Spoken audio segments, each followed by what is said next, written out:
Kabanata 146. Lola, makakapag-relax ka na ngayong ang Vanna ay babalik na sa landas. Paano ako hindi makakapagpahinga? Nasa kamay mo na ang Vanna.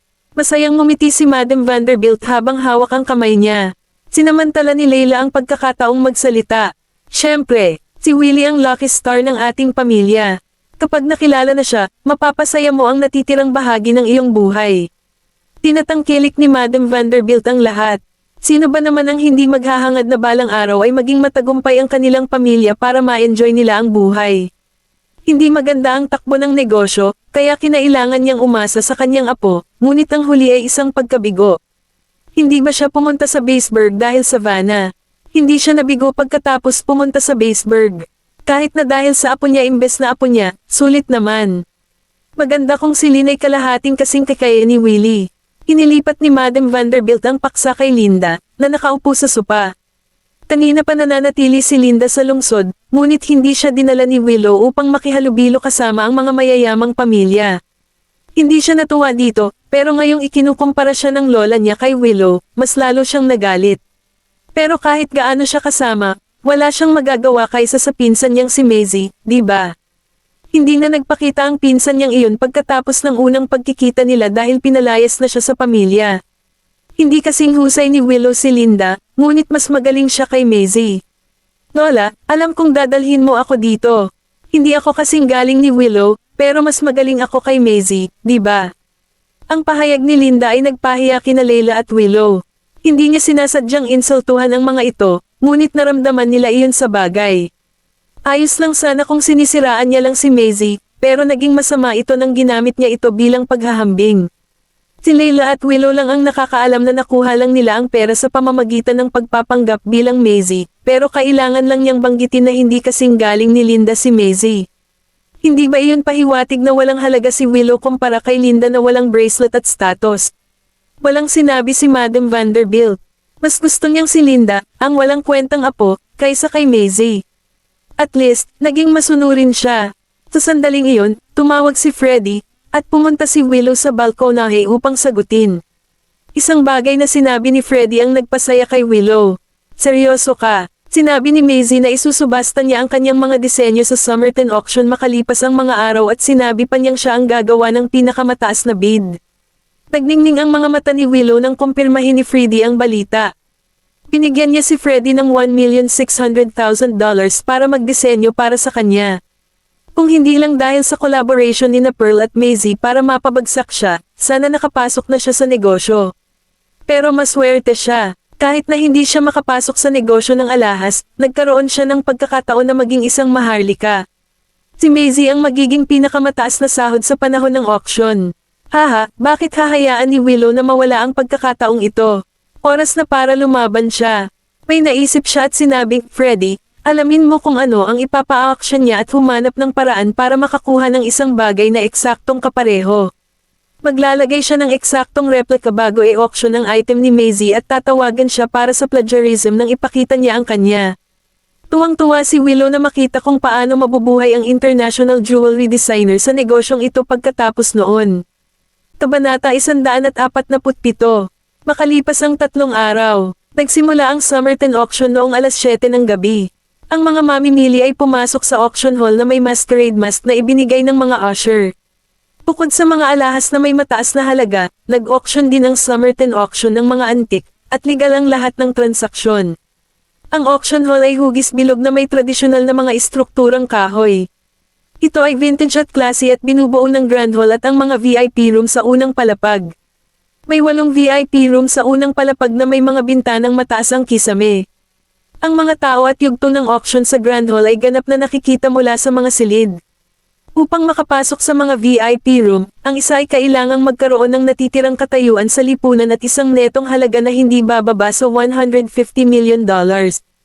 Ang sino mang magiging patron ng Summerton auction ay kailangang magkaroon ng malalim na bulsa. Isinuot ni Maisie at Kennedy ang masquerade mask at pumasok sa bulwagan. Nakasuot siya ng high-colored white dress na nakaba ng buhok para maging makinis. Ang mga hikaw na tassel na gawa sa mga sequin ay sumama sa kanyang kwelyo, at ang fitted waistline ay nagpakita ng kanyang payat na baywang. Naglakad siya kasama si Kennedy patungo sa kanilang mga itinalagang upuan sa Grand Hall. Laminggalinga si Kennedy sa mga taong nakamaskara at nagtanong, sigurado ka bang lalabas si Willow ngayong gabi? Siya ay, inilabas ni Freddy ang balita kay Willow, at ibinigay pa ni Maisie kay Freddy ang disenyo para sa item na isusubasta niya para maibaba niya si Willow, minsan at para sa lahat. Kung gusto ni Willow na maging plagiarizer ang isang tao, ito ang magiging kanya. Hindi nakakagulat, nagpakita si Willow. Kahit na may masquerade mask, kilala agad nilang dalawa kung sino ang isa't isa. Masayang naglakad si Willow papunta sa kanya. Nandito ka talaga. Hindi nagsinungaling si Freddy sa kanya. Nandito ka para magsaya. Nang makitang nakangiti pa rin si Maisie, nag-cross arms si Willow at nginisyan. Nandito ako para sa auction, ngunit gusto ko ring ipaalala sa iyo na mayroon ka pang oras upang mag-withdraw mula sa auction kung ayaw mong magtapos ito ng husto. Napangisi si Maisie at sinabing, hindi pa natin alam kung sino ang magiging masama. Hinayaan niya siyang magsalita, ngunit oras na iyon na natapos. Maisie, huwag ka munang masyadong magmalaki. Si Willow ay nagngangalit ang mga ngipin. Bakit mukhang mayabang pa ang babaeng to? Maghintay at tingnan. Iiyak na sana si Maisie. Isang bodyguard na nakaitim ang lumapit sa kanya. MS, Willow, hinihintay ka ni na Mr. at Madam Lucas sa VIP room sa taas. Confident na ginulo ni Willow ang buhok nang marinig iyon at ngumiti kay Maisie. Kailangan kong magdahilan. Pupunta ako sa VIP room sa taas. Enjoy your seats here. She hummed while she strutted away in her high heels after the bodyguard. Kumunat ang noo ni Maisie. Napalingon si Kennedy. Mr. at Madam Lucas, paano ito naging posible? Ang pamilya ni Lucas ang tumutulong sa kanila. Bakit sila kilala ng pamilya Lucas? Na-curious din si Maisie, pero babawiin niya ang lahat kay Willow ngayong gabi, kahit sino pa ang sumusuporta sa kanila. Lumapit ang isang hostess na nakasuot ng mahabang gown. Mga minamahal na bisita, may nag-imbita sa iyo mula sa VIP room na sumama sa kanila. Nagkatinginan sina Maisie at Kennedy. Tinanong niya, sino ito? Ang hostess ay nagbigay ng isang profesional na ngiti at matiigang sumagot, paumanhin, sinabihan kami ng VIP na huwag ibunyag ang impormasyong iyon. Malalaman mo kung sasama ka sa akin. Kabanata 148. Tumayo sina Maisie at Kennedy at umalis kasama ang hostess. Bumagsak ang mukha ni Willow nang makita silang papunta sa unang palapag. Narinig niya na ang unang palapag ng auction hall ay para lamang sa mga taong may mahusay na katayuan sa lipunan. Ito ba ay si Nolan? Napakagatlabi si Willow nang maisip niya iyon. Pupunitin niya si Maisie sa harap ni Nolan ng gabing iyon. Tinala sila ng hostess sa storeroom at nakita ang 4 na bodyguard na nakatayo sa likod ng pinto. Iniisip ni Maisie kung si Nolan ba ang nandoon, pero hindi tugma ang silhouette. Nagulat si Maisie nang dahan-daang lumingon ang lalaki. Walang suot na maskara ang lalaki. Ang kanyang mainit na ngiti ay nagpapikit sa kanyang magagandang mata. Mukhang may sapat na akong paningin para makilala ka. Napangiti si Maisie. Si Helios Boucher iyon. Naglakad si Maisie sa bintana at tumingin sa mga tao sa ibaba, na curious. Bakit ka nandito? Interesado ka rin ba sa mga auction ng alahas? Ang big shot na ito ay bihirang lumabas sa publiko maliban sa isang beses sa party. Hindi man lang siya makikita ng mga tao sa industriya, lalo pat dumalo sa mga ganitong kaganapan. Ang kanyang biglaang paglabas sa Summerton auction ay talagang isang sorpresa. Ngumiti si Helios, kakatanggap ko lang ng script tungkol sa mga kumpanya ng alahas, at gusto kong matuto ng 1 o 2 bagay. Nabalitaan ko na isa ka ring jewelry designer, kaya pumunta ako para tingnan kung makikilala kita at kung may matututunan ako. Salamat sa papuri, Mr. Boucher. Ipinatong ni Helios ang kanyang mga braso sa railing sa harap ng bintana at tumingin sa kanya. Hindi na kailangan ng formalidad. Tawagin mo na lang ako sa pangalan ko. Ngumiti si Maisie pero hindi sumagot. Nakatutok ang mga mata nito sa kanya. Siya talaga ang idolo ng bansa. Mayroon siyang alindog na mas pinahahalagahan mula sa malayo. Siya lang ang makakalaban ni Nolan Goldman pagdating sa hitsura o background sa Baseburg. Napanood niya ang ilan sa kanyang mga pelikula. Siya ay isang natural na aktor na may hindi nagkakamali na mga kasanayan at maaaring magdala ng anumang karakter, maging ito ang bida o kontrabida. Wala siyang masamang publisidad pagkatapos ng maraming taon sa industriya, at ang tanging balita tungkol sa kanya ay tungkol sa mga karakter na ipinakita niya. Nandito ka ba para kumuha ng alahas? Tumingin si Helios sa kanya. Umiling si Maisie. Ang kabaliktaran. Nandito ako para i-auction ang aking mga disenyo. Kaya ikaw ay isang nagbebenta. Interesado si Helios, inaasahan ko ang iyong mga disenyo. Natigilan si Maisie, hindi niya matatawag ang sarili niyang kaibigan. Kakabahagi lang nila ng sayaw noong party. Kapag nalaman ng mga fans niya, baka balatan siya ng buhay. Nagsimula ang auction. Ang auctioneer sa entablado ay nagbell. Ang unang item na na-auction ay isang pares ng mga hikaw na hugis fan na gawa sa pigeon blood rubies. Ang nagbibenta ay ang Taylor Jewelry. Kailangan lang magbid ng mga bisita sa pamamagitan ng kanilang mga device, at makikita ng mga presyo ang mga bid sa higanting screen ng auction hall. Ang mga ruby ng dugo ng kalapati ay ang pinakamagandang ruby. Walang marami na mauuri bilang mga ruby ng dugo ng kalapati, at napakamahal ng mga ito. Mabilis na tumaas ang presyo sa screen sa $70 million at tumataas pa rin. Sa wakas ay huminto ito sa $97 million. Nagbell ang auctioneer. Pinabati kita sa panauhin sa Marble Room para sa paglalagay ng panalong bid. Kabanata 149. Sumabog ang palakpakan. Ang susunod na item sa auction ay mula pa rin sa Taylor Jewelry. Pagkatapos ng ilang mga item, ang pinakamataas na presyo para sa mga alahas mula sa Taylor ay $263 million, higit pa kaysa sa anumang iba pang item. Ang screen ay nagpakita ng isang peacock blue necklace sa tabi. Nang makita ito ni Kennedy, kinakabahan siyang tumingin kay Maisie. Si Helios, na tila napansin niya ay tumingin din kay Maisie sa gilid ng kanyang mga mata.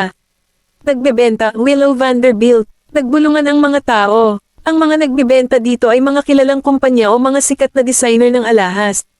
Ang Willow ay isang pangalan na hindi nakilala ng marami. Iilan lang ang nakasubaybay sa drama, sa Twitter at nalaman ang tungkol sa pagkabigo nila ni MS. Santiago. Gayunpaman, ang item sa screen ay medyo kakaiba.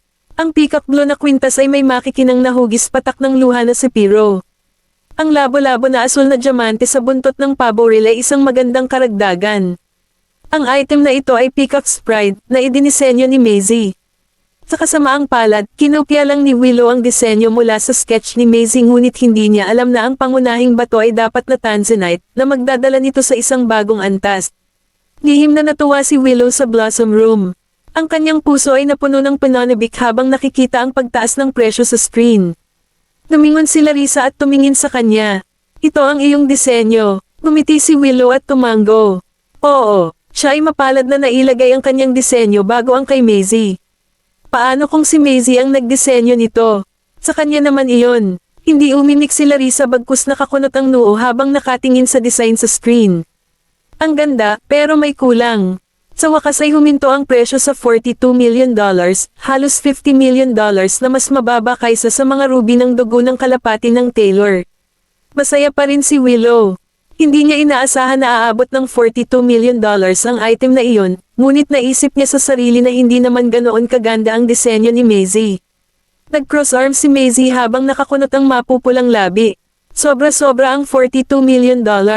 Ngumiti si Helios, mukhang alam mo ang item na ito. Tumingin siya kay Helios at ngumiti. Ito ang aking disenyo. Natigilan si Helios, at makikita sa kanyang mga mata ang hinala. Bakit may ibang nagmamay-ari ng disenyo mo? Ang kanyang sariling disenyo ay na-auction ng iba, bago ang kanyang aktwal na item, ngunit siya ay kalmado pa rin. Siya ay talagang isang kahanga-hangang babae. But wait, after the next item is shown on the screen, nagkaroon ng confusion sa crowd, at mas lalong lumakas ang discussion. Hindi ba ito ang parehong item? Anong nangyayari? Nagsusubasta ba sila ng dalawa na parehong item? Pagnanakaw lang yan. Tumingin si Larissa kay Willow, reserved. Ano ito? Nagkunwaring may kamangmangan si Willow. Wala akong ideya. Na-plagiarize yata ang design ko. Akala niya ito na ang katapusan ni Maisie. Gayunpaman, nang ipakita na ang nagbebenta ng Peacock's Pride na ito ay si Zora, lahat ay namangha. Ang disenyo ng international jewelry designer na si Zora ay kapareho ng bagong designer na si Willow Vanderbilt. Ang mga tripulante ay nagmamadali upang suriin kung may nangyaring mali sa computer, ngunit ipinakita ng mga diagnostic na hindi ito isang error. Kabanata 150, nangangahulugan iyon na mayroong dalawang Peacock's Pride. Iyon ang unang pagkakataon na nagkaroon ng ganitong sitwasyon sa Summerton.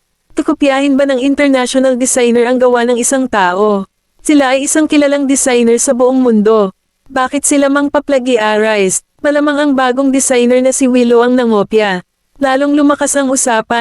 Kinawayan ni Larissa ang isa sa mga bodyguard na lumapit, may binulong sa kanya, at umalis na siya.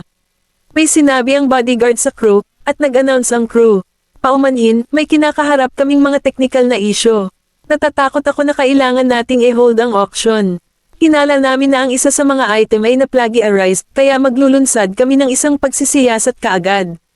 So plagiarism talaga yon. Napakabihira para sa mga plagiarized na item na lumabas sa isang auction, malakas na sabi ng isang tao. Ang dalawang bagay ay inilagay sa entablado, at ang isang appraiser ay hiniling na gumawa ng isang pagtatasa. Kung talagang may plagiarizing, ito ay magiging isang malaking problema. Napatingin si Helios kay Maisie na nakangiti pa rin. Hindi ka natatakot, napangiti si Maisie. Nasa tama ako, may sinabi ang appraiser sa crew, at kinumpirma ng crew, lahat sila ay totoong hiyas. Tumanggaw ang appraiser. Kung bakit nangyari ito, malamang ay dahil ito sa plagiarism.